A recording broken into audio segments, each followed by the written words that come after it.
আজকে আবার একটা নতুন ভিডিও নিয়ে আজকে আমরা যেটা আলোচনা করব সেটা হলো ক্লাস 9 এর পাঠ্য একটি গল্প রাধারানী।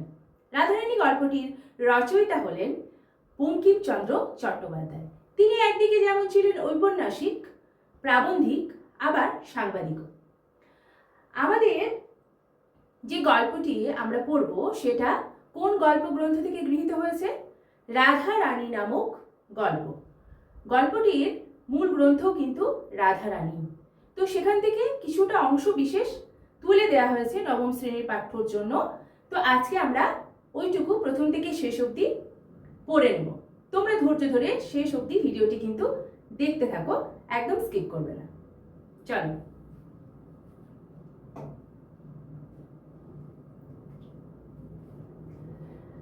রাধারানী নামে এক বালিকা মাহেশের রথ দেখতে গিয়েছিল।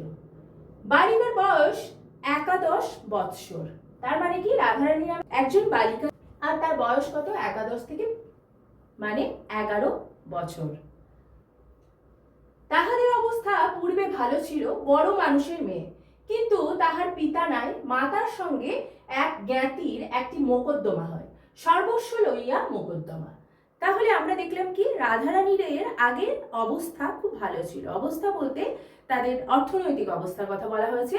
এখানে বলা হয়েছে যে তাদের অবস্থা আগে খুব ভালো ছিল, কিন্তু আস্তে আস্তে কিন্তু সেটা দুরবস্থায় পৌঁছায়। যেমন মানে তার বাবা যখন মারা যায় রাধারানী, তখন তার মা একা। তো তার একটা জ্ঞাতি ছিল, মানে আত্মীয়, তাদের সাথে মামলা মোকদ্দমা হয়েছিল। মোকদ্দমাটি বিধবা হাইকোর্টে হারিল। সে হারিবা মাত্র জ্ঞাতি ডিগ্রি জারি করিয়া পুলিশ সহায় দিয়া তাহাদিগকে বাড়ি হইতে বাহির করিয়া দিল। বিধবা বলতে রাধারানীর মা। রাধারানীর মা যখন মোকদ্দমা হেরে গেল, তখন সেই জ্ঞাতি কি করলো, আত্মীয়, তাকে তাদের বাড়ির থেকেও কিন্তু বিতাড়িত করে দিল। তার সর্বস্ব কিন্তু নিয়ে নিল। তারা তো বড় লোক ছিলই, কিন্তু তাদের সমস্ত নিয়ে নেওয়ার ফলে তাদের কিন্তু অবস্থা খুবই খারাপ হয়ে গেল। খরচা ও 80 লাখ দিতে নগদ যাহা ছিল তাহাও গেল। রাধারানীর মাতা অলঙ্কারাদি বিক্রয় করিয়া প্রিভি কাউন্সিলে আপিল করিল, কিন্তু আর আহারের সংস্থান রহিল না। বিধবা একটি কুটিরে আশ্রয় লইয়া কোনো প্রকারে শারীরিক পরিশ্রম করিয়া দিনপাত করিতে লাগিল। রাধারানীর বিবাহ দিতে পারিল না। তাহলে কি হলো? সমস্ত কিছু শেষ হয়ে গেল। বিধবা মানে রাধারানীর মা কিন্তু অন্য উঁচু আদালতে আপিল করেছিল, কিন্তু কোনো লাভ হলো না। শেষ পর্যন্ত সবকিছু খুইয়ে গেল এবং একটা কুটিরে আশ্রয় নিল রাধারানী আর রাধারানীর মা। আর রাধারানীর মা কিন্তু কি করতে পারলো না, রাধারানী বিয়ে দিতে পারলো না। তখন কিন্তু একাদশ মানে 11-12 বছর বয়স হয়ে যাওয়ার আগেই কিন্তু মেয়েদের বিয়ে হয়ে যেত। 11-12 বছরে মানে অনেকটাই বয়স মেয়েদের। তো 11-12 বছর ক্রস করার আগেই কিন্তু আগের চল ছিল কি নিয়ম, যে বিয়ে দিত মেয়েদের। তো তার বিয়ে দিতে পারলো না তার মা। গরিব, সবকিছু সহায় সম্পত্তি তার লুটে নিয়েছে, কি করে বিয়ে দেবে? তারপর দুর্ভাগ্যক্রমে রাধারানীর মাতার পীড়া হইল। যে কায়িক পরিশ্রমে দিনপাত হইত তাহা বন্ধ হইল, সুতরাং আর আহার চলে না। তাহলে কি হলো? দুর্ভাগ্যক্রমে রাধারানীর মায়ের রোগ হলো। পীড়া মানে কি? অসুস্থ হয়ে গেল। তাহলে যেভাবে দিন চলতো, রাধারানীর মা কোনো রকমে পরিশ্রম করে কিন্তু দিন চালাতেন, তো সেটাও বন্ধ হয়ে গেল। মাতা রুগ্না, এই জন্য কাজে কাজেই তাহার ঔষধ চাই, পথ্য চাই। যা জোটে না বলিয়ায় ঔষধও নাই, পথ্যও না, আহারও নাই। তাহলে তার মাই কাজ করে পয়সা যেটুকু ইনকাম করতো সেটুকু দিয়েই তার মা মেয়ে চলে যেত। কিন্তু তার মা যেহেতু অসুস্থ হয়ে গেল, তাদের আর ইনকামের পথটা বন্ধ হয়ে গেল। তাই তাদের খাবার দাবারও নেই, তার যে মায়ের যে অসুস্থ হয়ে গেছে তার রোগের চিকিৎসাও নাই, ওষুধও নেই, কিচ্ছু নেই। এটা কিন্তু তাদের এতটা খারাপ অবস্থা পরিণতি হলো। তারপর কি দেখবো, যে রাধারানী কাঁদিতে কাঁদিতে কতগুলি বনফুল তুলিয়া তাহার মালা গাঁথিয়া মনে করিল যে এই মালা রথের হাটে বিক্রয় করিয়া 2-1 পয়সা পাইব, তাহাতে মার পথ্য হইবে। তাহলে আমরা প্রথমেই দেখলাম কোন সময়ের কথা বলা হয়েছে, রথের সময়। তো রথের সময় কি হয়? মালা বিক্রি হয়। এবার রাধারানী কি ভাবলো, যে কয়েকটা ফুল তুলে মালা গেঁথে আমি রথের মেলাতে যাব এবং সেখানে বিক্রি করব, তারপর যেটুকু পয়সা আসবে সেখান থেকে মায়ের চিকিৎসা করাবো, এটা ভাবলো। তারপর কি হলো দেখো, কিন্তু রথের টান অর্ধেক হইতে না হইতেই বড় বৃষ্টি আরম্ভ হইল। এখন তো সময় কাল যে বর্ষার সময়, আষাঢ় মাসে কিন্তু বৃষ্টি তো হয়, প্রচুর পরিমাণে বৃষ্টি হয়। তো এখানেও প্রচুর পরিমাণে বৃষ্টি শুরু হয়ে গেল। দৃষ্টি দেখিয়া লোক সকল ভাঙিয়া গেল। বৃষ্টি দেখিয়া কি হলো, লোক সকল, সব রকম লোক কিন্তু মেলা ভেঙে গেল। বৃষ্টির মধ্যে ভিজে ভিজে কে দেখবে মেলা? মালা কেহ কিনিল না।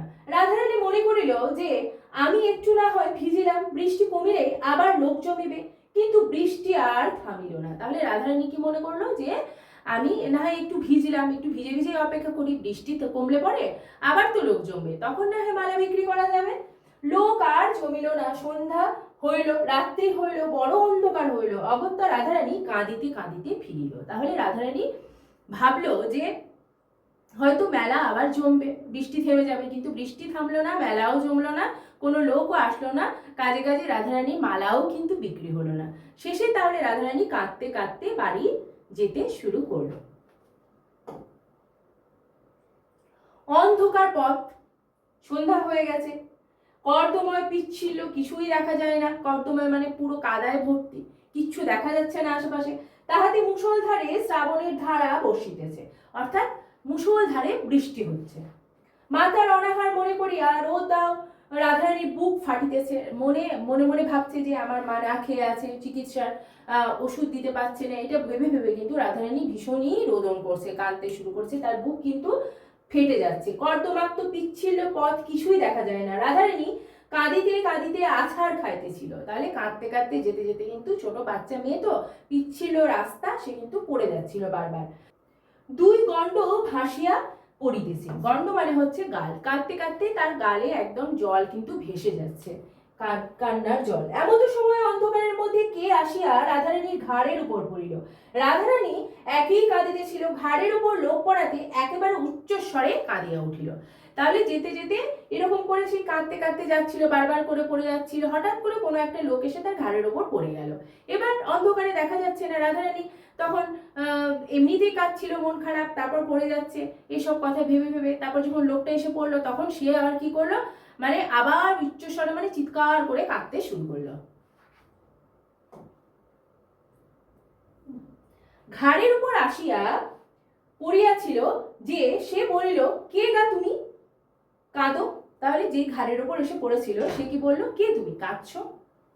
পুরুষ মানুষের গলা, কিন্তু কণ্ঠস্বর শুনিয়া রাধারানী রোদন বন্ধ হইল। তাহলে রাধারানী যে রোদন করছিল, কাঁদছিল, সেটা বন্ধ হয়ে গেল। সেটা একটা পুরুষ মানুষের গলা, তার গলাটা শুনে রাধারানীর রোদন বন্ধ করিয়া বলিল, আমি দুঃখী লোকের মেয়ে, আমার কেহ নাই, কেবল মা আছে। তাহলে কি বললো, আমি দুঃখী লোকের মেয়ে, আমার কেউ নাই, আমার শুধুমাত্র মা আছে। যে সে পুরুষ বলিল, তুমি কোথায় গিয়েছিলে? তাহলে তুমি কোথায় গিয়েছিলে সে জিজ্ঞাসা করল লোকটা। রাধারানী বলিল, রা মানে হচ্ছে রাধারানী, আমি রথ দেখিতে গিয়েছিলাম, বাড়ি যাইব, অন্ধকারে বৃষ্টিতে পথ পাইতেছি না। পুরুষ বলিল, তোমার বাড়ি কোথায়? তখন রাধারানী বলিল, শ্রীরামপুর।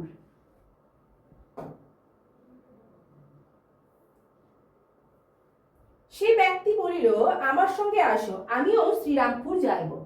চলো, কোন পাড়ায় তোমার বাড়ি তাহা আমাকে বলিয়া দিও, আমি তোমাকে বাড়ি রাখিয়া আসিতেছি। বড় পিছল, তুমি আমার হাত ধরো, নইলে পড়িয়া যাইবে।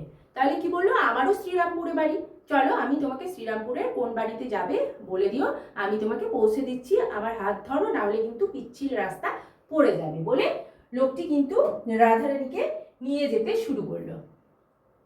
এইরূপে সে ব্যক্তি রাধারানীকে লইয়া চলিল। অন্ধকারে সে রাধারানীর বয়স অনুমান করিতে পারে নাই, কিন্তু কথার স্বরে বুঝিয়াছে যে রাধারানী বড় বালিকা। তাহলে অন্ধকারে দেখতে পাচ্ছে না, বুঝতে পারছে না যে তার বয়স কোথায় কত হতে পারে।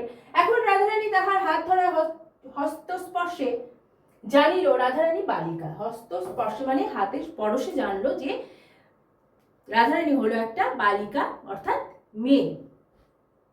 তখন সে জিজ্ঞাসা করিল যে, তোমার বয়স কত? তখন রাধারানী কি বলিল, 10-11 বছর। তোমার নাম কি? পুরুষ জিজ্ঞাসা করিল। রাধারানী বলিল, রাধারানী। হ্যাঁ রাধারানী, তুমি ছেলে মানুষ, একেলা রথ দেখতে গিয়েছিলে কেন? তখন পুরুষ কি বলল, লোকটা, যে তুমি তো ছেলে মানুষ, তুমি একলা কেন রথ দেখতে গেছিলে? তখন সে কথায় কথায় মিষ্ট মিষ্ট কথাগুলি বলিয়া সে 1 পয়সার বনফুলের মালার সকল কথাই বাহির করিয়া লইল। তাহলে লোকটা কথায় কথায় নানা রকম মিষ্টি মিষ্টি কথা বলে রাধারানীর কাছে সমস্ত কথা বের করে নিল। শুনিল যে মাতার পথ্যের জন্য বালিকা এই মালা গাঁথিয়া রথহাটে বেচিতে গিয়াছিল। রথ দেখিতে যায় নাই, তাহলে সে রথ দেখতে যায়নি, মায়ের জন্যই মালা বিক্রি করতে গেছিল। সে মালাও বিক্রয় হয় নাই, এখনো বালিকার হৃদয়ের মধ্যে লুক্কায়িত আছে। তখন সে বলিল, আমি 1 ছড়া মালা খুঁজিতেছিলাম। লোকটা কি বললো, সব জিনিসগুলো বুঝে নিল যে এরকমও গেছিল মালা বিক্রি করতে, বিক্রি হয়নি, সে কাঁদছে, ছোট মেয়েটি দেখে খুব দয়া হলো। তখন সে বললো, আমিও 1 ছড়া মালা কিনতে চাইছিলাম। আমাদের বাড়িতে ঠাকুর আছেন, তাহাকে পড়াইব।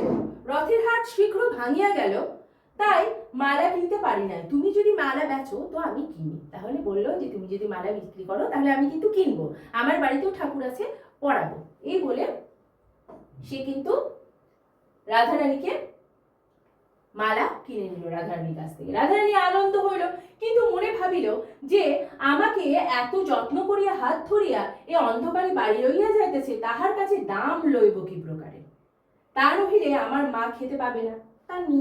তাহলে রাধারানী তখন ভাবলো যে খুবই আনন্দ হলো যে মালা তো বিক্রি হয়নি, তো কেন তো মালা বিক্রি হবে, খুব ভালো মজা হলো। তখন সে বললো যে, কিন্তু মনে মনে আবার এটাও ভাবলো যে আমাকে অন্ধকারে হাত ধরে রাস্তা দেখিয়ে বাড়ি নিয়ে যাচ্ছে, তার কাছে আমি কি করে দাম নেব। কিন্তু এটাও ভাবলো যে মায়ের চিকিৎসার জন্য তো পয়সা চাই। তখন ভাবলো যে হ্যাঁ, তাহলে তা নিয়েই নি। এই ভাবিয়া রাধারানী মালা সমভ্বী বেহারিকে দিল। সমভ্বী বেহারি, এই দেখো এখানে এই শব্দটির মানে হচ্ছে সঙ্গী, ঠিক আছে? রাধারানীর সঙ্গী হচ্ছে পুরুষটি, ওই লোকটি। সমভ্বী বেহারি কথার অর্থ হলো সঙ্গী। সমভ্বী বেহারিকে মালাটা তাহলে দিল। সমভ্বী বেহারি বলিল, ইহার দাম 4 পয়সা, এই লও। তাহলে এর দাম 4 পয়সা, এ নাও করে তাকে পয়সাটি দিল। সমভ্বী বেহারি এই বলিয়া মূল্য দিল। রাধারানী বলিল, এ কি পয়সা, এ যে বড় বড় ঠেকছে, ডবল পয়সা, দেখিতেছো না 2টা বই দিই নাই। রাধারানী, এ তা যে অন্ধকারেও চকচক করছে, তুমি ভুলে টাকা দাওনি না? না, নতুন কলের পয়সা, তাই চকচক করছে। তাহলে কি বললো, তাকে পয়সা দিল। তখন রাধারানী অন্ধকারে দেখতে পাচ্ছে না, কিন্তু বুঝতে পারছে এই যে বড় বড় লাগছে, তাহলে নিশ্চয়ই তুমি ভুল করে টাকা আমাকে দিচ্ছ না তো। মানে ও কিন্তু এতটাই সৎ মেয়েটা, লোভী নয় কিন্তু কোনোভাবে যে আমাকে টাকা দিয়ে দিচ্ছি, নিয়ে নি, এরকম না। আমাকে যেমন দাম তেমনি আমি নেবো, এই ভেবে বলছে যে পয়সাটা আমাকে দাও, কিন্তু আমাকে ভুল করে টাকা দিচ্ছ না তো। তখন লোকটা কি বললো, না না, আমি 2টো নতুন কলের পয়সা তো চকচক করছে, পয়সা দিচ্ছি, টাকা নয়। রাধারানী, তা আচ্ছা, ঘরে গিয়ে প্রদীপ জেলে যদি দেখি যে পয়সা নয়, তখন ফিরাইয়া দেব। যদি পয়সা না হয়, টাকা হলে আমি কিন্তু তোমাকে ফিরে দেবো। যদি আমি বাড়ি গিয়ে প্রদীপ জেলে দেখি আগে, তোমাকে সেখানে একটু দাঁড়াইতে হইবে, তাহলে তোমাকে সেখানে একটু দাঁড়াতে হবে। কিছু পরে তাহারা রাধারানীর মার কুটির দ্বারে আসিয়া উপস্থিত হইল। সেখানে গিয়া রাধারানী বলিল, তুমি ঘরে আসিয়া দাঁড়াও, আমার আলো জ্বালিয়া দেখি টাকা কি পয়সা। সঙ্গী বলিল, আমি বাহিরে দাঁড়াইয়া আছি, তুমি আগে ভিজা কাপড় ছাড়ো, তারপর প্রদীপ জ্বালিও। তখন কি বললো, তুমি আস্তে আস্তে ঘরে পৌঁছে গেল। তারপর ঘরে গিয়ে লোকটাকে বললো, তুমি বাইরে দাঁড়িয়ে থাকো, আমি ঘরে গিয়ে দেখি যে এটা টাকা কি পয়সা, তারপর তোমাকে এসে, এটা যদি টাকা হয় তাহলে কিন্তু আমি তোমাকে ফেরত দেবো। তখন লোকটা বললো, আগে গিয়ে কাপড় ছাড়ো, তারপর প্রদীপ জ্বালো। ভিজে কাপড়, জামা কাপড়, ঠান্ডা লেগে যাবে, সেই জন্য বললো। রাধারানী বলিল, আমার আর কাপড় নাই, একখানি ছিল, তাহা কাচিয়া দিয়াছি, তা আমি ভিজা কাপড়ে সর্বদা থাকি, আমার ব্যারাম হয় না। আঁচলটা নিংড়ে পড়বো এখন, তুমি দাঁড়াও, আমি আলো জ্বালি। তাহলে কি বললো, আমার একটাই কাপড়, একটা ছিল, সেটাকে পরিষ্কার করে দিয়েছি, এখন একটা কাপড় পরেই আমি থাকি, আমার বৃষ্টিতে ভিজলেও কোনো ব্যারাম হয় না, ব্যারাম মানে অসুখ হয় না, তুমি এখানে দাঁড়াও, আমি গিয়ে এসে দেখছি। ঘরে তৈল ছিল না, সুতরাং চালের খড় পাড়িয়া চকমকি জ্বালিয়া ঠুকিয়া আগুন জ্বালিল। আগুন জ্বলিতে কাজে কাজে একটু বিলম্ব হইল। আলো জ্বালিয়া রাধারানী দেখিল, টাকা বটে, পয়সা নহে। তাহলে তাদের কাছে তেল ছিল না, গরিব তো। তখন চকমকি যে পাথরগুলো হয়, আগে যেমন মানুষ যখন আগুন জ্বালাতে শেখেনি, পাথর ঠুকে ঠুকে আগুন জ্বালানো হতো, তো ওই চকমকি পাথর কিন্তু দিয়ে আগুন জ্বালানো হয়। তো তাদের ঘরে পয়সা ছিল না, তো ওই চকমকি পাথর দিয়ে, খুব গরিব, তো ওইটা দিয়ে আগুন ঠুকে ঠুকে ঠুকে ঠুকে আগুন জ্বালাতে একটু দেরি হলো। বিলম্ব হওয়া মানে দেরি হওয়া, তো কাজে কাজে আলো জ্বালতে একটু দেরি হলো। রাধারানী তখন বাহিরে আসিয়া তল্লাশ করিয়া দেখিল যে টাকা দিয়েছে সে নাই। তাহলে দেখলো যখন প্রদীপ জেলে আগুন জেলে দেখলো সেটা কিন্তু পয়সা নয়, টাকায়। তারপরে বাইরে তাকে এসে ফেরত দিতে যাবে, তখন দেখলো যে ওকে টাকা দিয়েছিল সে কিন্তু চলে গেছে। রাধারানী তখন বিষণ্ণ বদনে সকল কথা তাহার মাকে বলিল। বিষণ্ণ বদন মানে হচ্ছে খুব দুঃখ সহকারে, কষ্টে। মুখপানে চাহিয়া রহিল, সকাতরে বলিল, মা এখন কি হবে? সে কিন্তু পয়সাটি নিয়ে নিয়েছে। অন্য লোক, লোভী লোক হলে কিন্তু এইভাবে কিন্তু কেউ ভাবতো না যে পয়সা পেয়েছি, ভালোই আনন্দ হয়েছে। কিন্তু এরা কিন্তু সৎ, গরিব হলো। তা বললো কি যে সকাতরে ওই ব্যক্তি যে পয়সা দিয়ে চলে গেল, এবার কি হবে? ও মাকে সবকিছু বললো। মা বলিল, কি হবে বাচ্চা? সে কি আর না জেনে টাকা দিয়েছে? সে দাতা, আমাদের দুঃখ শুনিয়া দান করিয়াছে। আমরাও ভিখারি হইয়াছি, দান গ্রহণ করিয়া খরচা করিব। তাহলে সে, তার মা তো বুঝতে পেরেছে। সে না বুঝতে পারলো যে যে দিয়ে গেছে সে কি না জেনে দিয়েছে, ইচ্ছা করে দিয়েছে। আমরা ভিখারি হয়েছি, আমরা না হয় এগুলো খরচা করব। তাহার এইরূপ কথাবার্তা করিতেছিল, এমতো সময়ে কে আসিয়া তাহাদের কুটিরের আগর ঠেলিয়া বড় শোরগোলে উপস্থিত করিল। তাহলে তারা কথাবার্তা বলতেছিল, এরকম সময় কি হলো যে কেউ যেন একটা কুটিরের আগর দরজাটা ঠেলছিল। শোরগোল মানে গন্ডগোল, আওয়াজ পেল। রাধারানী দ্বার খুলিয়া দিল, মনে করিয়াছিল যে তিনি বুঝি আবার ফিরিয়া আসিয়াছেন। তিনি মানে যে ওকে বাড়ি পৌঁছে দিল, টাকা দিল, সেই বোধহয় আবার এসেছে। রাধারানী এটা ভাবলো। পোড়া কপাল, তিনি কেন? পোড়া মুখ কাপুরে মিনসে, মানে কাপুরে মিনসে মানে যে কাপড় বিক্রি করে তার কথা বলা হয়েছে। কাপুরের মিনসে মানে কাপড়ে যে বিক্রি করে সেই লোকটা। রাধারানী মার কুটির বাজারের অনতি দূরে, তাহাদের কুটিরের নিকটে পদ্মলোচন সাহার কাপড়ের দোকান। পদ্মলোচন খোদ পোড়ার মুখে কাপুরে মিনসে, তার মানে পদ্মলোচন হচ্ছে যে কাপড় বিক্রি করে সে এসছে, আর তাকে পোড়ার মুখ কাপুরে মিনসে বলে তার মা সম্বোধন করলো। একজনের নূতন শান্তিপুরে কাপড় হাতে করিয়া আনিয়াছিল, এখন দ্বার খোলা পাইয়া তাহা রাধারানীকে দিল। বলিল, রাধারানীর এই কাপড়। তাহলে শান্তিপুরের একজোড়া কাপড়, অর্থাৎ দুটো কাপড় নিয়ে এসছে। তারপর বললো, রাধারানীর এটা কাপড় আমি নিয়ে এসেছি। সেটা আবার কে দিল? রাধারানী বলিল, ও মা, আমার কিসের কাপড়? পদ্মলোচন সে বাস্তবে কি পোড়ার মুখ কিনা তাহা আমরা সবিশেষ জানি না। তাহলে পদ্মলোচন যে সত্যি পোড়ার মুখ কিনা সেটা কিন্তু আমরা জানি না। তাহলে রাধারানীর কথা শুনিয়া কিছু বিস্মিত হইল। বলি, কেন? এই যে এক বাবু এখনই আমাকে নগদ দাম দিয়া বলে গেল যে এই কাপড় এখনই রাধারানীকে দিয়ে এসো। তাহলে পদ্মলোচন কি বললো যে এখনই একটা বাবু, একটা ভদ্রলোক আমাকে দিয়ে গেল যে কাপড়টা এখনই রাধারানীকে দিয়ে এসো, তোমার নাম করেই তো দিয়ে গেল, তাই না? রাধারানী তখন বলিল, মা সেই গো সেই, তিনি কাপড় কিনে পাঠিয়েছেন। হ্যাঁ গা পদ্মলোচন। তখন কি বললো যে রাধারানী তখন ঠিক বুঝতে পেরেছে যে সেই মানুষটাই ভাবে যে আমার জন্য কাপড় কিনে পাঠিয়েছেন। রাধারানীর পিতার সময় হইতে পদ্মলোচন ইহাদের কাছে সুপরিচিত। অনেকবারই ইহাদের কাছে নিকট যখন সুদিন ছিল তখন 4 টাকার কাপড় করিয়া 8 টাকা 12.5 আনা আর 2 আনা মুনাফা লইতেন। তাহলে যখন রাধারানীদের অবস্থা খুব ভালো ছিল, ওর বাবা বেঁচে ছিল, তখন কিন্তু এই পদ্মলোচনের কাছে ওরা কাপড় কিনতো। আর 4 টাকার কাপড় সে কিন্তু ডবল দামে, ডবলেরও বেশি দামে বিক্রি করে যেত। 8.5 টাকা দামে বিক্রি করতো, আবার কিছু মুনাফাও নিত। হ্যাঁ, পদ্মলোচন বলিল, সে বাবুটিকে চেনো? পদ্মলোচন বলিল, তোমরা চেনো না? রাধারানী, না। পদ্মলোচন বলিল, আমি বলি তোমাদেরই কুটুম্ব, আমি চিনি না। পদ্মলোচনকে তখন জিজ্ঞাসা করলো যে তুমিও বাবুটিকে চেনো না? তখন পদ্মলোচন বললো, না, আমি তো মনে করছি তোমাদেরই কুটুম্ব। যাই হোক, পদ্মলোচন 4 টাকার কাপড় আবার মুনাফা 8 টাকা 14.5 আনায় বিক্রয় করিয়াছিল। আর অধিক কথা কহিবার প্রয়োজন নাই বিবেচনা করিয়া প্রসন্ন মনে দোকানে ফিরিয়া গেলেন। তাহলে কি হলো? পদ্মলোচন তো টাকাটা অনেক বেশি দামে বিক্রি করলো, মুনাফা পেল, তা ওর তো আনন্দই হলো। সে টাকা দিয়ে কিন্তু প্রসন্ন মনে, মানে খুব খুশি মনে চলে গেল। এদিকে রাধারানী প্রাপ্ত টাকা ভাঙাইয়া মায়ের পথের উদ্যোগের জন্য বাজারে গেল। বাজার করিয়া তৈল আনিয়া প্রদীপ জ্বালিল, মার জন্য কিঞ্চিত রন্ধন করিল, স্থান পরিষ্কার করিয়া মাকে অন্ন দেবে এই অভিপ্রায়ে ঘর ঝাঁটাইতে লাগিল। তাহলে কি হলো? সেই টাকাটা ভেঙে বাজারে গেল কে? রাধারানী। তারপর রাধারানী সেখান থেকে তেল নিয়ে আসলো, তৈল নিয়ে আসলো, প্রদীপ জ্বাললো, মার জন্য যতটা পারলো, কিঞ্চিত মানে যতটুকু পারলো রন্ধন মানে রান্না করলো। তারপর স্থানটা পরিষ্কার করার জন্য মাকে একটু খাবার দেবে, অন্ন দেবে, খাবার দেবে, ভাত রান্না করেছে, এই অভিপ্রায়ে মানে এই জন্যই ঘর ঝাড় দিতে শুরু করলো, ঝাঁটাইতে লাগিল।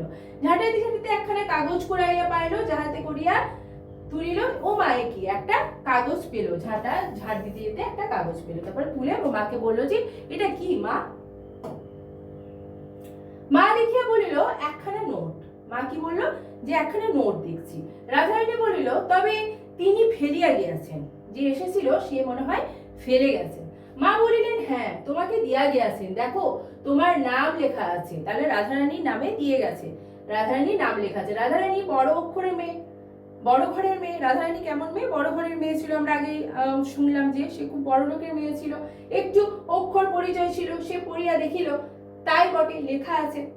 তাহলে সে একটু একটু পড়াশোনা জানতো, তাহলে পড়ে দেখলো কি যে তাই লেখা আছে। রাধারানী বললো হ্যাঁ মা, এমন লোক কে মা? তাহলে রাধারানী খুব আশ্চর্য হলো, এইরকম লোক কে আবার আছে পৃথিবীতে? মা বলিলেন তাহার নামও নোটে লেখা আছে, পাছে কেহ চোরা নোট বলে, এই জন্য নাম লিখিয়া দিয়া গিয়াছেন, তাহার নাম রুক্মিণী কুমার রায়। তাহলে কি বললো? যে কেউ যদি এবার চোরা নোট ভাবে, তার জন্য তার নামটা নোটের মধ্যে লেখা আছে। কি নাম তার? নোটে কি লেখা রয়েছে? রুক্মিণী কুমার রায়। তাহলে লোকটার নাম আমরা অবশেষে পেলাম, কি নাম? রুক্মিণী কুমার রায়।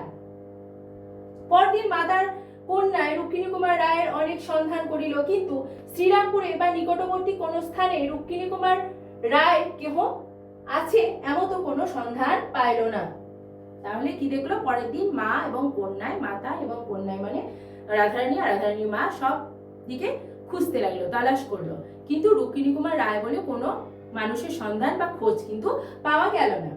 নোটখানি তাহারা ভাঙাইল না, তুলিয়া রাখিল। তাহারা দরিদ্র কিন্তু লোভী নয়। সেই নোটটা যেটা দিয়ে গেছিল সেটা কিন্তু তারা ভাঙলো না, খরচা করলো না, সেটা তুলে সুন্দর করে রেখে দিল। তারা কি? দরিদ্র মানে গরিব, কিন্তু তারা লোভী নয়। আমরা আগেও দেখেছি তারা যথেষ্ট, রাধারানী পরিচয় পেয়েছি সে সৎ, কিন্তু সে কোনোদিনও লোভী নয়। সেরকম কিন্তু রাধারানীরা তার মা আর মেয়েতে কিন্তু লোভী কোনোদিনই ছিল না। তারা কিন্তু গরিব হতে পারে কিন্তু লোভী নয়। এটাই আমরা দেখলাম যে পয়সাটা দেখলে পরে মানুষের তো এমনি লোভ হয় পয়সার উপর, কিন্তু তারা কি করলো? পয়সাটা তুলে রাখলো, সম্মান করলো এবং সেটা আর ভাঙলো না। তাহলে আমাদের রাধারানী গল্প প্রথম থেকে শেষ অবধি কিন্তু গল্পটার অংশ যেটা তোমাদের পাঠ্য ছিল সেটা কিন্তু পড়ে নিলাম প্রথম থেকে শেষ অবধি। কেমন লাগলো আজকের গল্পটা তোমরা অবশ্যই কমেন্ট করে জানাবে। যদি ভালো লাগে বন্ধুদের সাথে শেয়ার করো, আর লাইক করতে একদম ভুলবে না। যদি চ্যানেলটা সাবস্ক্রাইব করে না থাকো তাহলে এক্ষুনি করে ফেলো। পরে আবার একটা ভিডিও নিয়ে হাজির হব। ততক্ষণের জন্য থ্যাংক ইউ।